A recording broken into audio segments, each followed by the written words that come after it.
চলুন শুরু করি আজকের ঘটনা। আপনাদের সবাইকে স্বাগতম অলৌকিক জগতে। প্রিয় লিসেনার্স, আজকে আবারও চলে এলাম আমাদের সবার প্রিয় তরিকুল ইসলাম ভাইয়ের ঘটনা নিয়ে। তরিকুল ইসলাম ভাই ঘটনাটি মূলত সংগ্রহ করেছেন রায়হান নামের একজন লোকের কাছ থেকে। আজকের ঘটনাটি আমি এই রায়হান ভাইয়ের ভাষায় আপনাদের সামনে উপস্থাপন করব। আমি আজকে এমন একটি ঘটনা শেয়ার করব যা অত্যন্ত ভয়ঙ্কর একটি ঘটনা। এই ঘটনাটি আমার দাদার থেকে আমি শুনেছিলাম। ঘটনাটি মূলত ঘটেছিল আমার দাদার বাবার সাথে। আমার দাদার নাম ছিল মোতালেব মিয়া এবং তার বাবার নাম ছিল রহিম মিয়া।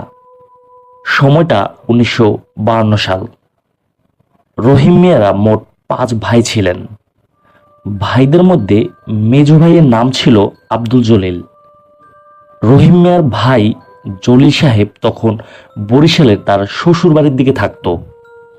একদিন হঠাৎ কলেরায় আক্রান্ত হয়ে জলিল সাহেব বরিশাল বসে মারা যান।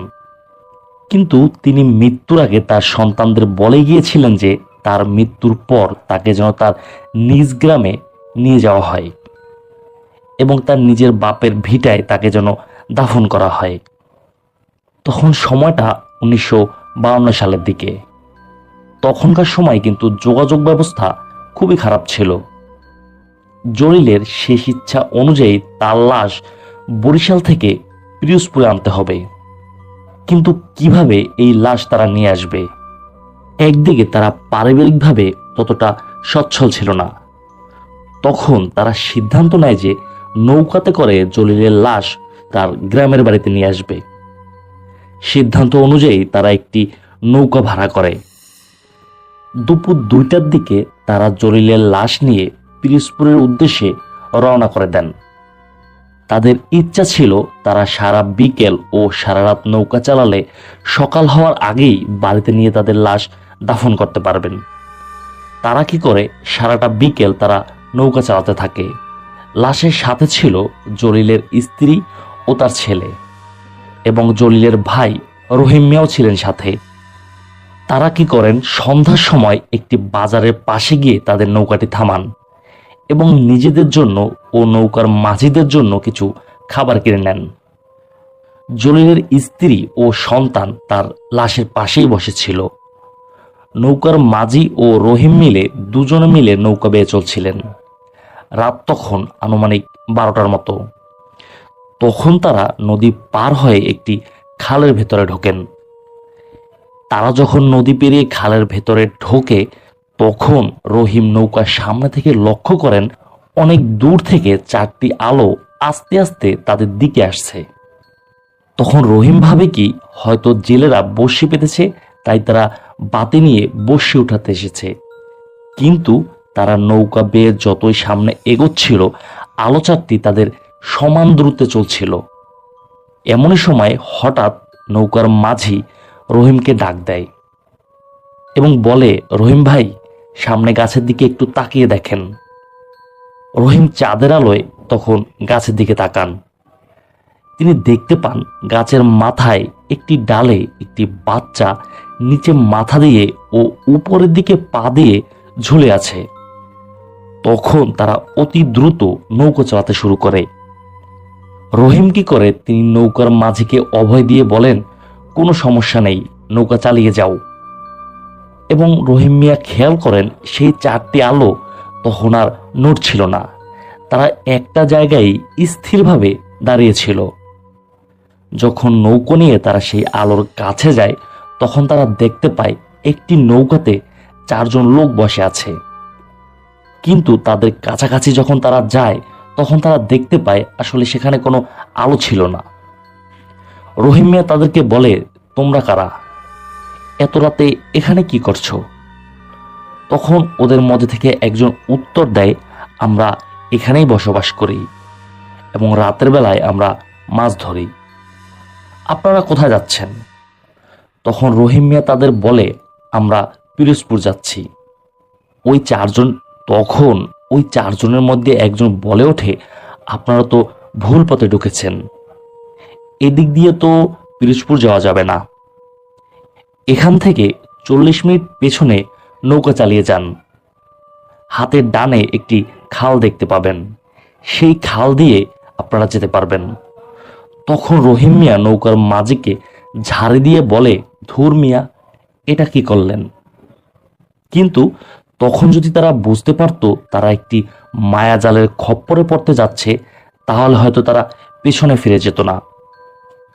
তখন ওই নৌকার মাঝি রহিম মিয়ার ঝাড়ি খেয়ে দ্বিধাদ্বন্দ্বে পড়ে যায়। সে ভাবতে থাকে এটাই তো রাস্তা। আবার সে মনে মনে এটাও ভাবে, হয়তো অনেকদিন আগে এসেছি, তাই হয়তো রাস্তা ভুলে গিয়েছি। তারা সেখান থেকে পেছনে গিয়ে ওই খালটা ধরে। সেই খালটা ছিল কিছুটা অদ্ভুত রকমের অন্ধকার। রহিম মিয়ার কাছে মনে হচ্ছিল তারা একটি টানেলের ভেতরে ঢুকে গেছে। কোনো মতে হেরিকেনের বাতি দিয়ে তারা সামনে এগোচ্ছিল। এদিকে লাশের পাশে থাকা জলিলের স্ত্রী তখন ঘুমিয়ে পড়েন। তার ছেলেটা শোকাহতভাবে শুয়ে কি যেন ভাবছিল। কিন্তু হঠাৎ ছেলেটা একটা চিৎকার দিয়ে বলে ওঠে, আমার বাবাকে কে যেন টেনে নিয়ে যাচ্ছে। এই কথাটি শোনা মাত্র রহিম মিয়া দ্রুত নৌকার ছুঁয়ের ভেতরে যায় এবং তিনি গিয়ে দেখতে পান যেখানে জলিলের লাশ রাখা ছিল সেখান থেকে জলিলের লাশ অর্ধেকটা ছুঁয়ের বাইরে এবং বাকি অর্ধেকটা ভেতরে আছে। যেহেতু রহিম মিয়া সামনের দিকে তাকিয়ে নৌকা চালাচ্ছিলেন, তাই তিনি লক্ষ্য করেননি সামনের দিক থেকে কিভাবে লাশের অর্ধেক অংশ বাইরে বের হয়ে এসেছে। তখন তিনি কি করেন, তিনি লাশটিকে ঠিক করে দেন এবং কিছু দোয়া দুরুদ পরে আবারও সামনের দিক থেকে তিনি নৌকো চালাতে শুরু করেন। তবে তখন নৌকার মধ্যে যারা ছিলেন সবার মনের মধ্যেই একটা ভয় কাজ করছিল। জলিলের স্ত্রী ছেলের চিৎকার শুনে জেগে উঠেছিলেন। এই ঘুটঘুটে অন্ধকার রাতে তারা নৌকো বেয়ে চলছে। নৌকো চালাতে চালাতে তারা এমন একটি জায়গায় গিয়ে পৌঁছায় যেখানে খালটি ভাগ হয়ে 3 দিকে গিয়েছে এবং এইটা দেখে তারা সিদ্ধান্ত নিতে পারেন না যে আসলে তাদের কোন খালে যাওয়া উচিত। ঠিক এমন সময় খালের পার থেকে একটি লোক বলে ওঠে, কোথায় যাবেন ভাই? ওই লোকটির কণ্ঠটা ছিল অনেকটা কর্কশ ধরনের। রহিম মিয়া তাকে জিজ্ঞেস করে, আপনি কে? লোকটি উত্তর দেয়, আমি একটি বিপদে পড়ে এখানে দাঁড়িয়ে আছি, একটি নৌকার অপেক্ষায়। রহিম মিয়া তাকে বিপদের কথা জিজ্ঞেস করলে সে বলে, আমার খুব জরুরি ভিত্তিতে সামনের বাজারে যেতে হবে, কিন্তু এত রাতে কিভাবে যেতে পারি? তখন নৌকার সকলে চিন্তা করে, যাক, একজন লোক যদি আমাদের সাথে হয় তাহলে আমাদের ভালোই হবে, রাস্তা চিনতেও সুবিধা হবে। রহিম মিয়া বলে, আমরা ওদিকে যাচ্ছি, আপনি চাইলে আমাদের সাথে যেতে পারেন। অতঃপর তারা লোকটিকে নৌকায় তোলেন। লোকটির চুল ছিল বড় বড়, গায়ে ছিল একটা সাদা চাদরের মতো। মাঝি এবং রহিম তাকে নৌকায় তুলে নৌকা চালাতে শুরু করে। এদিকে জলিলের স্ত্রী আবারও ঘুমিয়ে পড়েছেন। তারা কিছু দূর যাওয়ার পরে খালের ভেতরে অনেক কচুরিপানা দেখতে পান। যেহেতু ওই লোকটা ছিল বৃদ্ধ, তাই তাকে ডাক না দিয়ে রহিম জলিলের ছেলেকে ডাক দেন কচুরিপানা ছাড়ানোর জন্য। নৌকার মাঝি, রহিম মিয়া ও জলিলের ছেলে, এরা 3 জন মিলে কচুরিপানা ছাড়াচ্ছিলেন। তখন ওই নৌকাতে ওঠা লোকটি ছুঁয়ের ভেতরে ঢুকে পড়েন। এরা 3 জন যখন কচুরিপানা ছাড়াচ্ছিলেন তখন নৌকার ভেতরে তাদের কোনো লক্ষ্য ছিল না। অনেকটা জায়গা নিয়ে কচুরিপানা বেঁধে আছে। তারা প্রায় অর্ধেকটা কচুরিপানা ছাড়িয়েও ফেলেছিল। তখন নৌকার মাঝি শুনতে পায় নৌকার ভেতর থেকে কি যেন খাওয়ার শব্দ হচ্ছে। মনে হচ্ছে কুকুরে কোনো হাড়গোড় কামড়িয়ে খাচ্ছে। তখন ওই নৌকার মাঝি একটু ভালো করে শব্দটা খেয়াল করেন। নৌকার মাঝি নিশ্চিত হন যে এই শব্দটা তার নৌকার ভেতর থেকেই আসছে। তখন সে তার হাতে থাকা বৈঠা দিয়ে উপর থেকে রহিমকে গুঁতো দেয়। রহিম চিৎকার দিয়ে ওঠে। রহিমের চিৎকার দেওয়ার সাথে সাথে ভেতরে সেই শব্দটা বন্ধ হয়ে যায়। আসলে ঘটনা হয়েছিল কি, মাঝি অনেকটা ভয় পেয়ে গিয়েছিল। সে মুখ থেকে যে কিছু বলবে সেই সাহসও পাচ্ছিল না, তাই সে রহিমকে পেছন থেকে গুঁতো দিয়েছিল।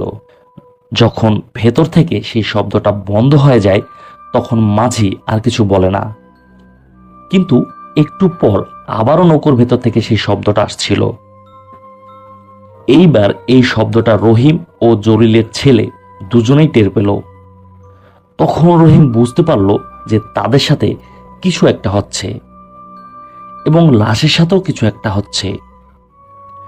রহিম তার হাতে থাকা বইটা নিয়ে নৌকার ছুঁয়ের ভেতরে ঢুকলো, কিন্তু অবাক করা বিষয় হলো সে ছুঁয়ের ভেতরে ঢুকে সেই লোকটিকে আর দেখতে পেল না, এবং লাশের গায়ের উপর থেকে কাপড়টা ছিল সরানো।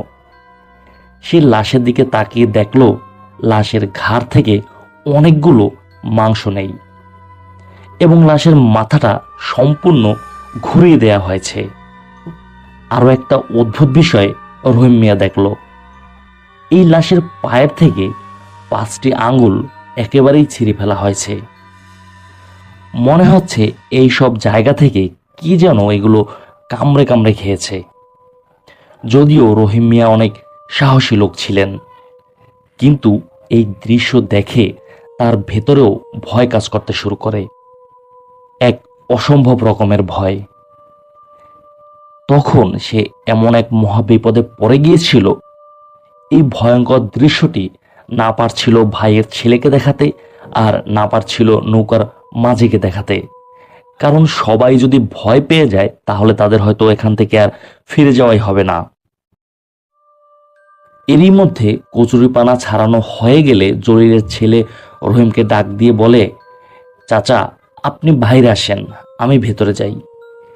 এই বলে জলিলের ছেলে সিরাজ তাবুত নৌকার ছুঁয়ের ভেতরে চলে আসে। এসেই ভিতরে সেই লোকটিকে দেখতে না পেয়ে সেও বুঝতে পারে ভেতরে কিছু একটা হয়েছে। তখন সিরাজ তার বাবার লাশ দেখতে পায়। লাশ দেখেই সে ভয়ঙ্কর এক চিৎকার দিয়ে ওঠে। তার চিৎকারে তার মাও ঘুম থেকে উঠে যায়। এইবার বিষয়টা সবার জানাজানি হয়ে যায়। তখন ভয়ে সবার কলিজা যেন ঠান্ডা হয়ে আসছিল। তখন রহিম সবাইকে বলে, আমরা যদি এভাবে সকলে ভয়ে এখানে বসে থাকি তাহলে আমাদের আরো বড় বিপদ হতে পারে। তাই রহিম নৌকার ভেতরে যায় এবং সিরাজ ও নৌকার মাঝিকে নৌকা চালাতে বলে। কিছু সময় কোনো সমস্যা হচ্ছিল না, কিন্তু বাইরে এরা দুজন প্রায় আধ ঘন্টার মতো নৌকা চালাচ্ছিল। হঠাৎ সিরাজ ডাক দেয়, এ আমরা কোথায় চলে এসেছি? আমরা তো একটা বিলের মধ্যে ঢুকে পড়েছি, এই খালটা তো এখানেই শেষ হয়ে গেছে। তখন রহিম নৌকার ভেতর থেকে বাইরে বের হয়ে আসেন। তারা দেখতে পায় বড় একটি বিল, তবে এক পাশ দিয়ে কিছু বাড়ির আলো তারা দেখতে পায়। তারা যখনই সেই বাড়ির দিকে নৌকা চালাতে শুরু করে তখনই মনে হচ্ছিল পেছন থেকে কেউ তাদের নৌকাটা টেনে ধরে আছে। তখন তারা 3 জন মিলেই নৌকা চালাতে চেষ্টা করে যাচ্ছেন, কিন্তু কোনোভাবেই নৌকাটি সামনে এগোচ্ছিল না। দূর থেকে একটি শব্দ ভেসে আসে, তোরা যদি বাঁচতে চাস তাহলে এই লাশটিকে এখানে রেখে যা, না হলে তোদের প্রত্যেকের প্রাণ যাবে। খুব বাজেভাবে একটি হাসির শব্দ তারা শুনতে পায়। দূর থেকে সেই প্রথমবারের মতো 4টি আলো তাদের দিকে ধেয়ে আসছে। 4 জন মানুষ। তখন প্রত্যেকের অবস্থা কতটা করুণ হয়েছে আপনারা সেটা বুঝতেই পারছেন। তারা যেন একটি ঘোরের মধ্যে পড়ে গিয়েছে। দূর থেকে আসা সেই শব্দটির উত্তরে রহিম বলে ওঠে, তোরা আমাদের কিছুই করতে পারবি না। মানুষ হলো সর্বশ্রেষ্ঠ জাতি, মানুষ জিন ভূতে ভয় পায় না। কিন্তু তারা আবারও সেই শব্দটি শুনতে পায়, লাশটাকে এখানে নামিয়ে রেখে দে, তা না হলে তোদের প্রত্যেকের প্রাণ যাবে। এই কথা শুনে সিরাজ ভয়ে কাঁপছিল। সিরাজের মা ইতিমধ্যে জ্ঞান হারিয়ে ফেলেছে। মাঝির অবস্থাও ছিল খুব খারাপ। রহিম মিয়া শিক্ষিত লোক ছিলেন না, তবে গ্রামের একজন কর্মঠ মানুষ ছিলেন তিনি। শুদ্ধ অশুদ্ধ ছুরা কালাম যাই জানে তিনি পড়তে শুরু করেন। তারপরও দূর থেকে সেই হাসির শব্দটা তারা শুনতে পাচ্ছিল। রহিম মিয়া বলেন, তখন হয়তোবা ফজরের আজানের 2-1 ঘন্টা বাকি ছিল। আমি আর মাঝি দুজনে মিলে খুব চেষ্টা করছিলাম নৌকাটা একটু চালাতে পারি কিনা। সেই সাথে আমি দোয়া দরুদ যা পারি পরে চলছিলাম। হঠাৎ আমাদের নৌকাটা চলতে শুরু করলো। আলো চারটি তখন আর দেখতে পেলাম না। তখন আমরা দ্রুত গতিতে আমাদের নৌকাটা সেই বাড়িগুলোর দিকে চালাতে শুরু করি। কিন্তু ভাগ্য খারাপ হলে যা হয়, সেখানে গিয়ে দেখি এটা কোনো মানুষের বাড়ি নয়, এটি লক্ষ লক্ষ মানুষের কবরস্থান। এবং কাছে যেতেই কোনো আলো আমরা দেখতে পাইনি। সব থেকে ভয়ের বিষয় ছিল সেই কবরস্থানের মাঝে সেই লোকটিকে দেখতে পাই আমরা, যে লোকটি আমাদের নৌকায় উঠেছিল এবং আমার ভাইয়ের লাশও সে খেয়েছিল। এমন সময় হঠাৎ একটি বাতাস এসে আমাদের নৌকার হেরিকেনটি বন্ধ করে দেয়। তখন আমাদের সম্পূর্ণ নৌকাটি অন্ধকারে ডুবে যায়। যখনই আমাদের নৌকার আলো বন্ধ হয়ে যায়, তখনই দেখতে পাই পেছন থেকে সেই 4টি আলো খুব দ্রুত গতিতে আমাদের দিকে আসছে। কাছে আসতেই দেখতে পাই এই 4 জন মানুষ নয়, এদের মাথা ছিল না। তখন ভয়ে আমি সেই কবরস্থানে নেমে যাই এবং মাঝি আমার পিছু নেয়। সিরাজ নৌকাতে জ্ঞান হারিয়ে ফেলেছিল, আর ভাবি তো আগেই অজ্ঞান হয়েছিল। আমি এবং নৌকার মাঝি খুব দ্রুত দৌড়াতে শুরু করি। তখন মাথাবিহীন সেই 4টি অবয়ব আমাদের পিছু নেয়। দৌড়াতে দৌড়াতে আমি যে কোন দিকে চলে গিয়েছিলাম আমি নিজেও জানি না, এবং আমরা যে এখন কোথায় আছি তাও জানি না। আশেপাশে কোথাও আমি মাঝিকে দেখতে পাচ্ছিলাম না। হাজার হাজার কবরের মাঝে আমি একাই দৌড়তে থাকি। হঠাৎ আমি দেখলাম কবরের মাঝে দাঁড়িয়ে থাকা সেই লোকটি আমাদের দিকে না এসে সে নৌকার দিকে চলে গেল। আমি নিজের প্রাণ বাঁচানোর জন্য নৌকার সবার কথা ভুলে গিয়েছিলাম। আমি কি করি, একটি ভাঙা কবরের ভেতরে পড়ে যাই এবং ভয়ঙ্কর বিষয়, আমার পা একটি পচা লাশের শরীরের ভেতরে ঢুকে যায়। আমি যেন আমার পাটি সেখান থেকে উঠাতেই পারছিলাম না। কে যেন আমাকে টেনে ধরছিল। আমি চিৎকার দিয়ে নৌকার মাঝিকে ডাকছি, কিন্তু কোথাও তার সারা শব্দ পাচ্ছিলাম না। আমি দেখতে পাচ্ছি আমার সামনে হাজার হাজার লাশ আমার দিকে হেঁটে আসছে। আমি আল্লাহু আকবার বলে চিৎকার দেওয়ার সাথে সাথে আমার পা হালকা অনুভব করি এবং আবার উঠে দৌড় দেই।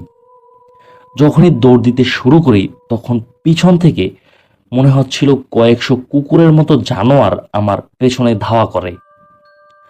আমি যেন এক অন্ধকার জগতে হারিয়ে গেছি। হয়তোবা এই জগৎ থেকে আর বের হতে পারবো না।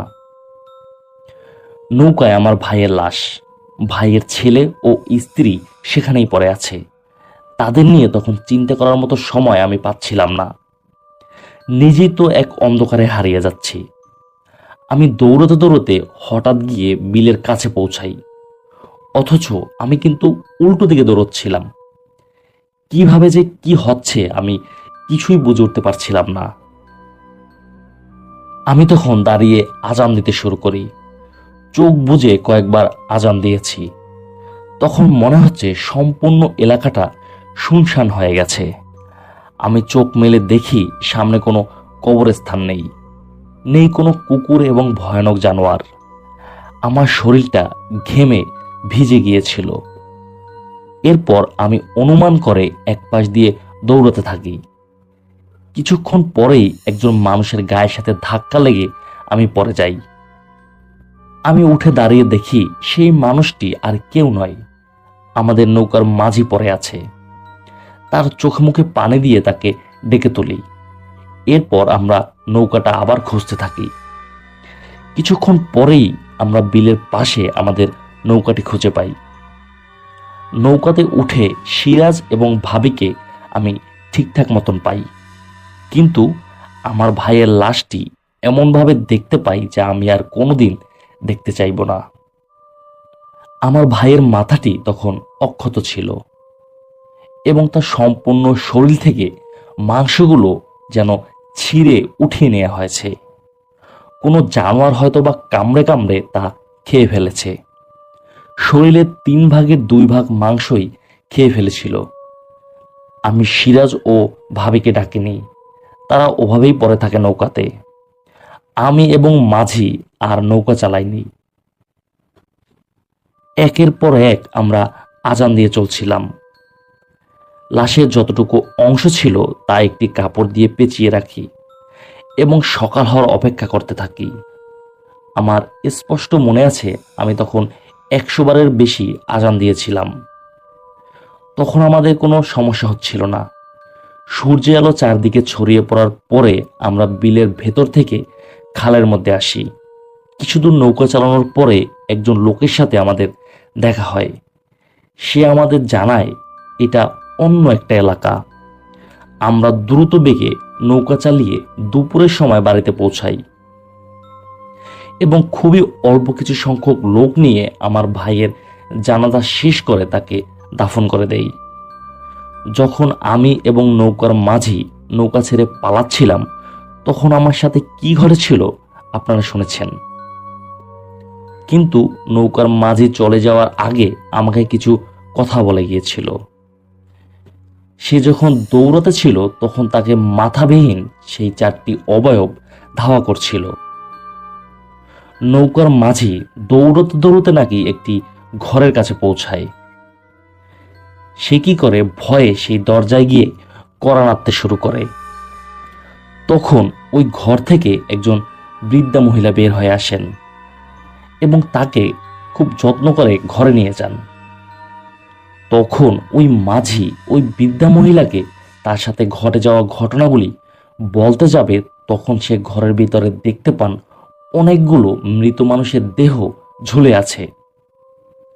তখন ওই মহিলাটি মাঝের দিকে তাকিয়ে বিদঘুটে ভয়ানক এক হাসি দেয়। মাঝে তখন সেই ঘর থেকে বের হয়ে আবার দৌড়তে শুরু করে। দৌড়তে দৌড়তে সে ফিরে আসে বিলের কাছে এবং জ্ঞান হারিয়ে সে সেখানেই পড়ে যায়।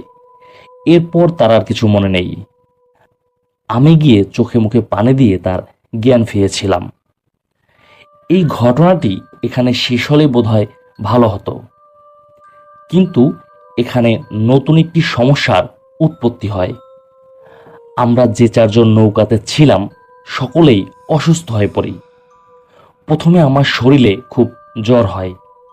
গ্রামের মৌলভী সাহেবের কাছ থেকে পানি পড়া ও তাবিজ নিয়ে আমরা ব্যবহার করি। যেদিন জলিলকে দাফন করা হয়েছিল সেদিন রাতে তেমন কোনো সমস্যা হয়নি। জলিলকে দাফন করার 1 সপ্তাহ পরে জলিলের স্ত্রী জ্বরাক্রান্ত অবস্থায় মৃত্যুবরণ করেন।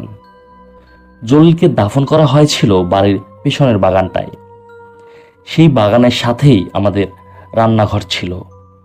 আমাদের এক ভাইয়ের বউ সন্ধ্যার পরে সেখানে রান্না করছিল।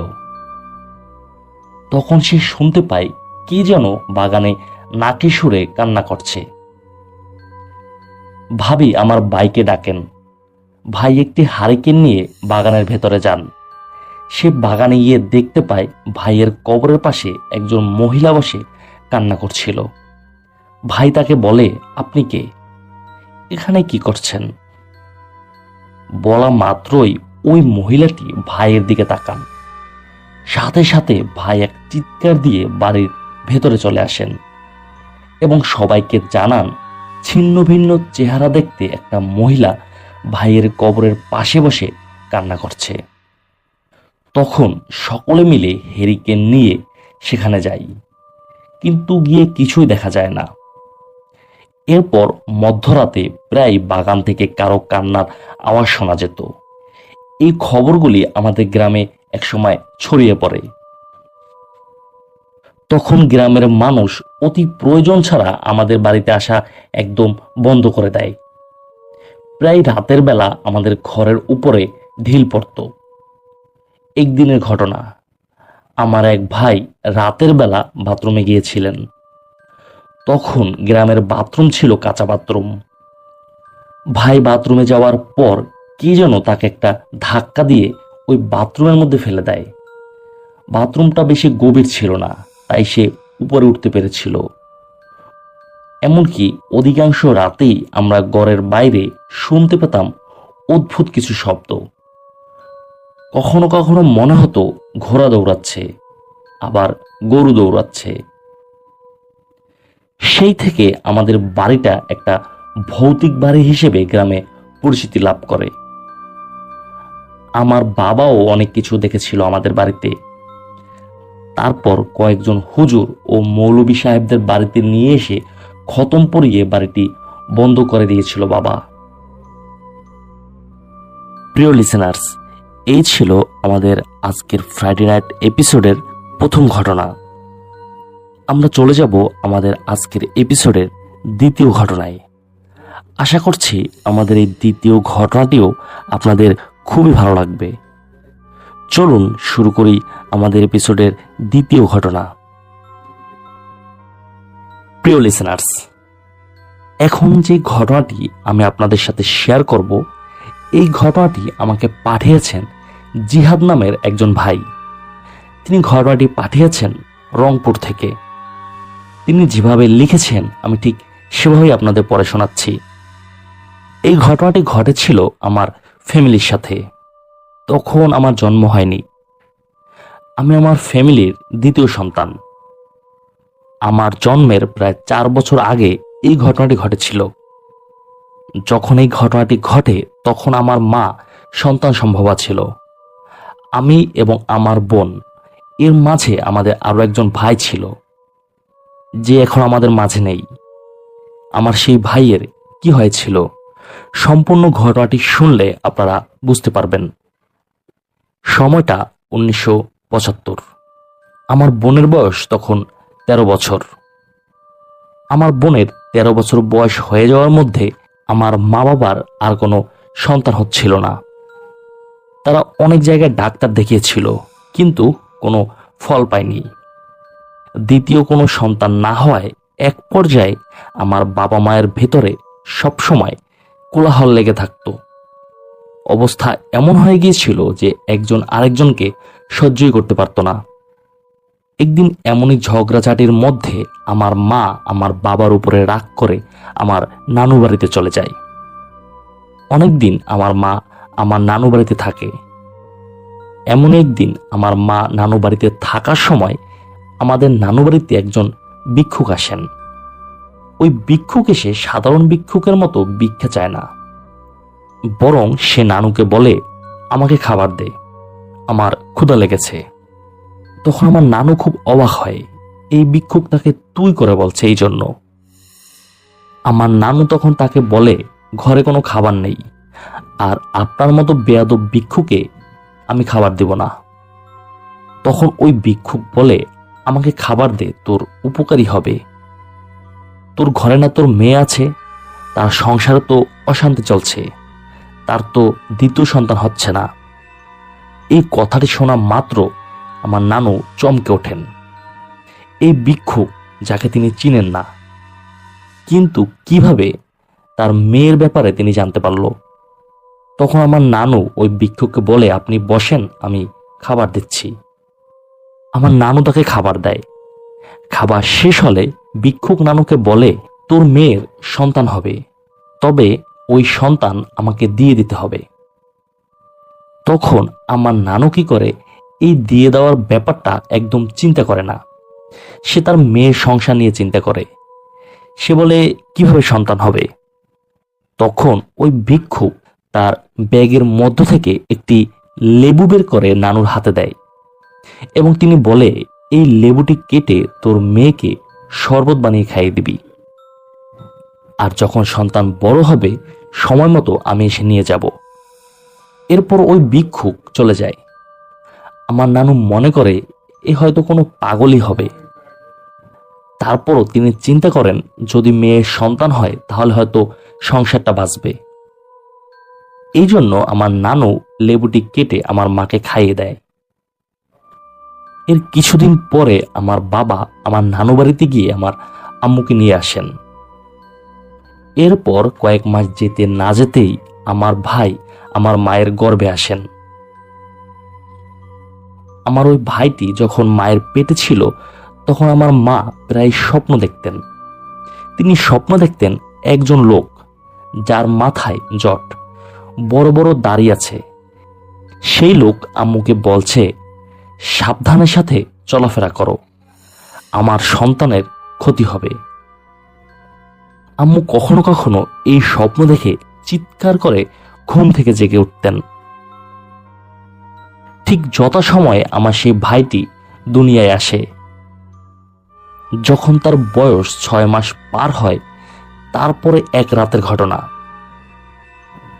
আমার মা ভাইকে নিয়ে বিছানায় ঘুমিয়ে পড়েছিলেন। আমার বোন এবং আমার বাবা ছিল অন্য রুমে। রাত তখন 2:30 মতো হবে। আমার ভাইয়ের নাড়াচাড়ায় আমার আম্মার ঘুম ভেঙে যায়। মা ঘুম ভেঙে তাকিয়ে দেখেন যে ভাই সজাগ হয়ে তাকিয়ে আছে এবং যাকে আমার মা মাঝে মাঝে স্বপ্ন দেখত সেই লোকটি আমার ভাইয়ের পাশে বসা এবং বসে বসে আমার ভাইয়ের সাথে সে খেলা করছে। আমার মায়ের বর্ণনা অনুযায়ী সেই লোকটির চেহারা ছিল খুবই ভয়ঙ্কর। আমার মা চোখ মেলে তার দিকে তাকাতেই লোকটি আমার মায়ের দিকে তাকায়। চোখে চোখ পড়ার সাথে সাথেই ওই লোকটি মায়ের দিকে তাকিয়ে একটি হাসি দেয়। সেই ভয়ানক হাসি দেখে আমার মা চিৎকার দেয় এবং সাথে সাথে সেই লোকটি একটি কালো কাকের মতো করে জানালা দিয়ে উড়ে বেরিয়ে যায়। এরপর আর তাকে দেখা যায় না। আমার মায়ের চিৎকার শুনে বাবা এবং আমার বোন ঘুম থেকে উঠে আমার মায়ের রুমে যান। বাবা এই ঘটনা শুনে আমার মাকে বলেন, তুমি হয়তো স্বপ্ন দেখেছ, ঘরের জানালা তো বন্ধই আছে, তাহলে এখানে কেউ কিভাবে আসবে এবং যাবেই বা কিভাবে? সেদিন রাতটা আমার বাবা এবং আমার বোন আমার মায়ের কাছেই ঘুমায়। এরপর তেমন একটা সমস্যা হচ্ছিল না। কেটে যায় অনেক দিন, কিন্তু আমার ভাইয়ের বয়স যখন 2 বছর তখন একটি ভয়ানক ঘটনা ঘটে। আমার বাবা কাজের জন্য শহরে গিয়েছিলেন। আমার বোন, আমার মা এবং আমার ছোট ভাই একসাথে ঘুমানো ছিল। অনেক রাতে আমার মার ঘুম ভেঙে যায় এবং সে তার পাশে ভাইকে দেখতে পায় না। সাথে সাথে আমার মা উঠে যায় এবং আমার ভাইকে খাটের নিচে উপরে সব জায়গায় খুঁজতে থাকেন। এরপর পুরো রুমটায় খোঁজেন, ঘরের ভেতরে খোঁজেন, কিন্তু তাকে আর কোথাও পাওয়া যায় না। ঘরের সব জানালা ছিল বন্ধ। তাহলে ভাই কোথায় গেল? একটা 2 বছরের শিশু একা একা তো এত রাতে কোথাও চলে যেতে পারে না। আমার মা এবং বোন ঘরের জানালা খুলে দ্রুত বাইরে বের হন এবং তারা দেখতে পান ঘরের সামনে দিয়ে যে বাগানটা, সেখানে আমার ভাই কার সাথে যেন একা একা কথা বলছিল। বাচ্চারা যেভাবে কথা বলে সেইভাবে কথা বলছে, কিন্তু অদ্ভুত বিষয় যে ভাই এখানে আসলো কিভাবে? এবং বাচ্চারা একা একা থাকলে কথা বলে না, কান্নাকাটি করতে পারে, তবে কেউ তার সাথে কথা বললে সে কথা বলে, এটাই স্বাভাবিক। তখন আমার মা দৌড়ে যায় এবং ভাইকে কোলে নিয়ে তিনি ঘরে চলে আসেন। তখনও আমার ভাই কিন্তু স্পষ্ট কথা বলতে পারতো না, তাই ওকে জিজ্ঞেস করাও গেল না যে ওখানে কিভাবে গেল। এরপর দিন আমার বাবা আসেন, বাবাকে সম্পূর্ণ ঘটনা জানানো হয়, কিন্তু আমার বাবা বিশ্বাসই করতে পারলেন না যে এমন কোনো ঘটনা ঘটতে পারে। পরদিন মসজিদের হুজুরের কাছে আমার ভাইকে নিয়ে যাওয়া হয়। ওই হুজুর কিছু ঝাড়ফুঁক দিয়ে দেয়।